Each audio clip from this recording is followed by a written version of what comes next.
Hello everyone, and welcome to another episode of Inquire and Inspire. I'm your host Jasmine Velasco, and today, we're diving into something we all strive for, balance. Specifically, we're exploring the 8+8+8 rule. It's a simple formula for structuring your day. 8 hours of work, 8 hours of rest, and 8 hours for personal time. But how practical is this in today's fast-paced world? Can we really find that balance? Here to help us unpack this concept is someone you've heard before on the show, relationship counselor and life coach, Louis Moreau. Louis, welcome back. Thank you, Jasmine. It's great to be here again, especially to discuss such an important topic. The 8+8+8 rule is something many people have heard of, but don't always know how to apply in their daily lives. Absolutely. The idea seems simple, but with all the demands of modern life, it can feel impossible to break the day into equal parts. So, let's start with the basics, Louis. How would you explain the 8+8+8 rule to someone who's never heard of it before? The 8+8+8 rule is essentially a framework for time management. It divides a 24-hour day into 3 parts: 8 hours for work or productivity, 8 hours for sleep, and 8 hours for personal or recreational activities. It's a balanced approach to ensuring you meet your responsibilities without sacrificing your well-being. The concept dates back to the Industrial Revolution when labor movements fought for reasonable working hours. Over time, it has evolved into a philosophy for achieving balance in life. That's fascinating, but in reality, things rarely seem to go that smoothly, do they? People often find themselves working more than 8 hours a day, or maybe struggling to fit in enough rest. What challenges do you see in your practice when it comes to people trying to stick to this rule? You're absolutely right, Jasmine. One of the biggest challenges is that people tend to blur the lines between these 3 categories. Work often seeps into personal time, or people sacrifice sleep for more productivity. I see clients who are burning out because they're constantly trying to push through their fatigue, thinking they can make up the rest later. The reality is we live in a world that rewards overworking, and it's difficult to resist that pressure. But what many people don't realize is that productivity actually drops when we don't balance our time well. So, if you're constantly working long hours, you're probably not performing at your best. That makes so much sense. So how do we counter this imbalance?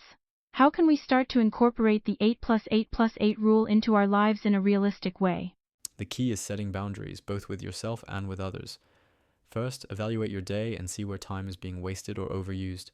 Are you spending too much time on work emails at home? Are you sacrificing sleep for late-night Netflix binges? These are small things that, when corrected, can free up time for what's important.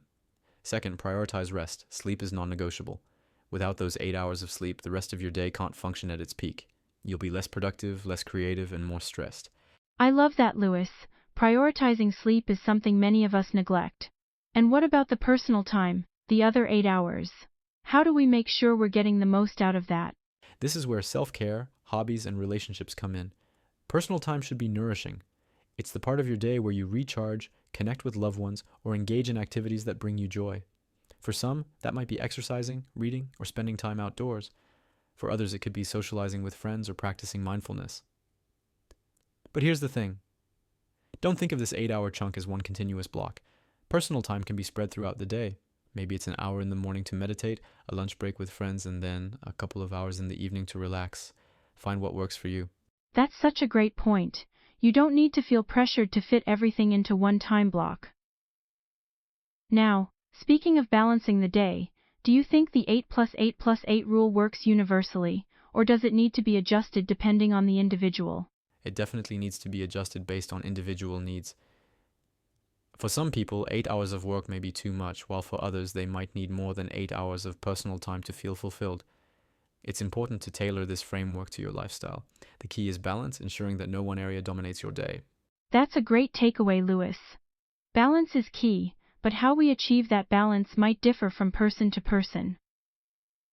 Before we wrap up, is there any final advice you'd like to give to our listeners who are trying to implement the 8+8+8 rule in their lives? Yes, Jasmine. I would say to start small. Don't try to overhaul your entire day in one go. Focus on one area. Maybe it's improving your sleep schedule or setting firmer boundaries between work and personal time. make incremental changes, and build on them. Balance isn't achieved overnight, but with consistency, you'll get there. Such valuable advice, Louis. Thank you so much for joining us today. It's always a pleasure to have you on the show, and I'm sure our listeners will find this conversation incredibly helpful. Thank you, Jasmine. It's been a pleasure.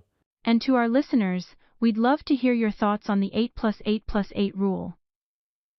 Have you tried it? How do you balance your day? You can call in or leave us a message at our toll-free number, 1-855-852-7646 or 1-8558. Jasmine, we'd love to feature your stories on our show. Until next time, remember, balance is the key to a fulfilled life. Stay inspired. Before we wrap up completely, I just want to say how much I've enjoyed being a part of this episode and previous ones. Discussing balance and the 8+8+8 rule really hit home for me, especially as we approach the fall season here in Montreal. Fall is such a magical time in the city. There's this crispness in the air and everything starts to slow down just a little, which is a great reminder of the importance of balance in our lives. If any of you ever find yourself in or around Montreal this time of year, I highly recommend taking a short drive, about an hour or so outside the city. Mont Saint-Hilaire is a personal favorite of mine for a fall escape. The foliage there is just stunning, with vibrant reds and oranges that make for perfect hiking spots. The peace and quiet there really help me reconnect and recharge. And then there's Oka National Park, about the same distance from the city. The park is beautiful in the fall and it's a great spot for a walk by the lake or a picnic under the changing leaves. It's all about that balance, getting away from the busyness of city life, even if just for an hour or two. So, if you're looking for some balance this fall season, I encourage you to find time for yourself, whether it's exploring nature or just taking a quiet moment to reflect. I hope you all have a wonderful fall, and I'm looking forward to continuing these conversations with you and Jasmine in the future.